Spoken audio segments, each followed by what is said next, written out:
effectivement, ça fait 17 ans que je suis écoutante dans une association qui s'occupe donc des violences conjugales, enfin des personnes en situation de violence conjugale.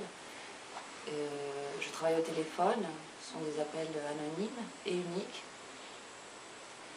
Et pendant 17 ans, j'ai pris des notes. Je prenais des notes lors de mes entretiens.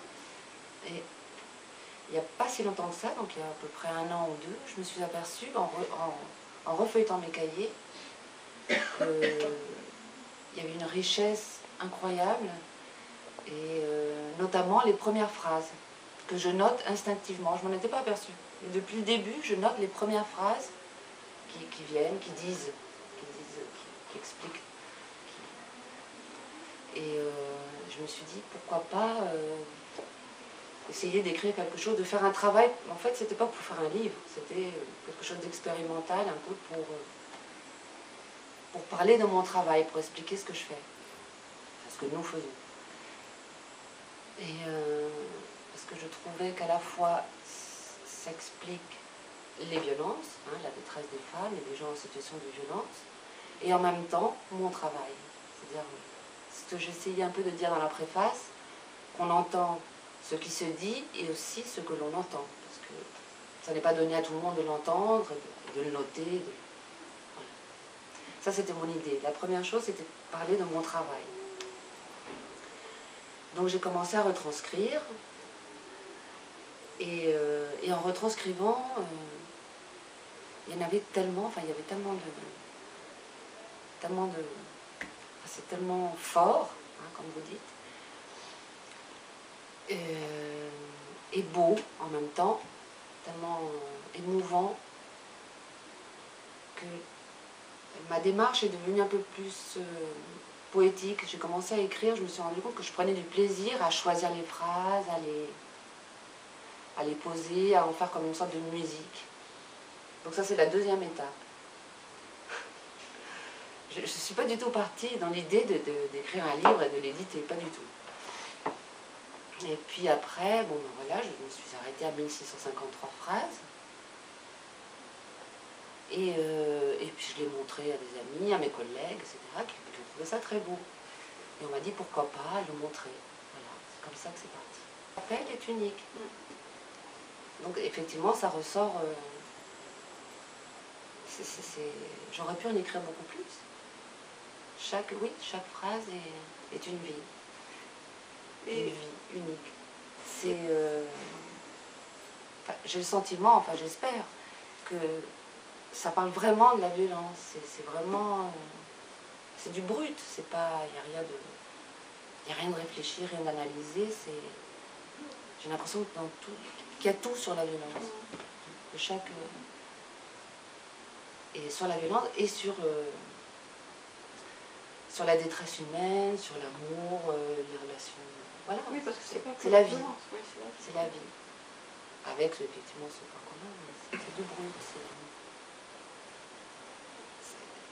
Et c'est en ça aussi que je trouve que ça a une certaine poésie, c'est que c'est le langage des émotions. C'est ça qui me touche. Alors oui, évidemment, les violences, moi, j'ai été frappée par l'effet que ça pouvait faire quand je l'ai lu. Quelquefois, je l'ai lu, je lisais des passages autour de moi pour voir l'effet que ça faisait. C'est surtout un lieu où on peut parler et dire, où les choses peuvent se dire. Donc c'est aider la parole, aider la personne à formuler, à raconter formuler sa détresse, ses craintes, ses freins. C'est compliqué de parler de mon travail. Mon travail, il est là aussi, hein, c'est recentré, parce que bon, en moyenne, on reste le temps qu'il faut. Justement, ça, pour moi, c'est très important, le temps, donner le temps. Parce qu'on n'a plus le temps de rien maintenant. On n'a pas le temps de... Donc, donner le temps à cette parole et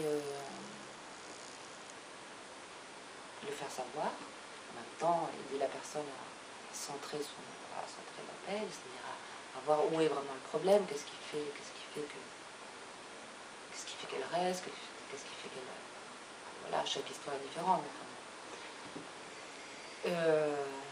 Donc en moyenne, je peux vous dire, ça peut durer 3/4 d'heure comme 10 minutes, tout dépend. Donc en moyenne, on a calculé que c'était un appel durait à peu près 20 minutes.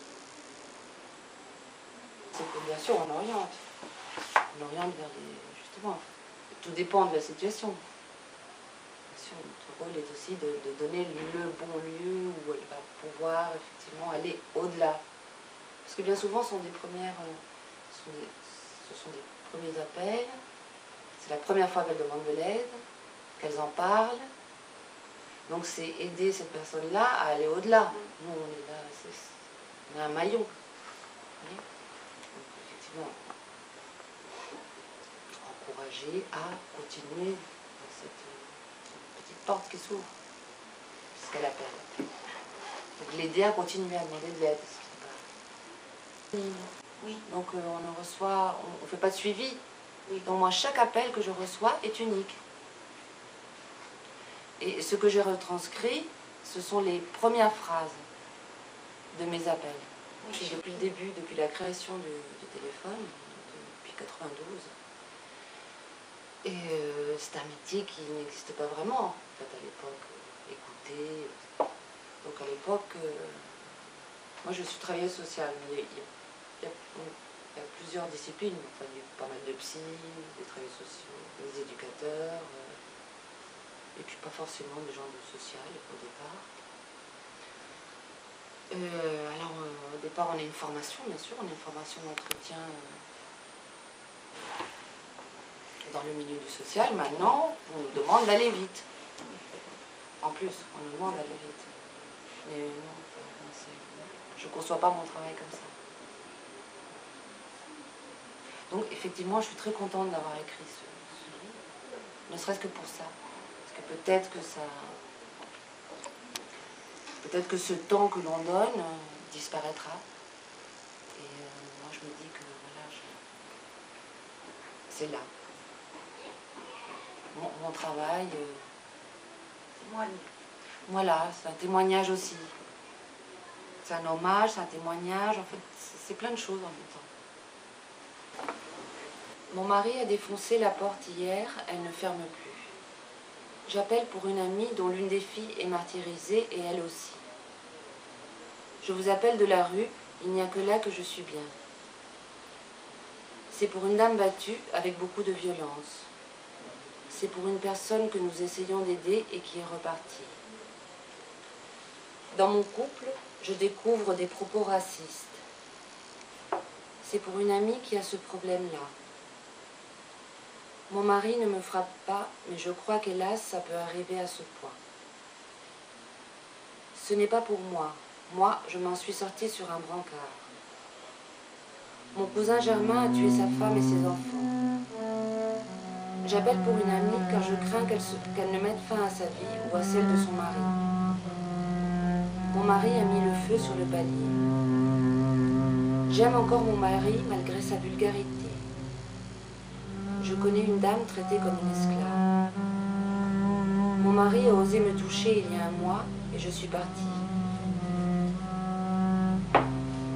J'ai déjà appelé pour un divorce que mon mari me fait subir. J'ai trouvé votre numéro par rapport au harcèlement moral. J'avais un conjoint qui me battait et s'en prenait aux enfants.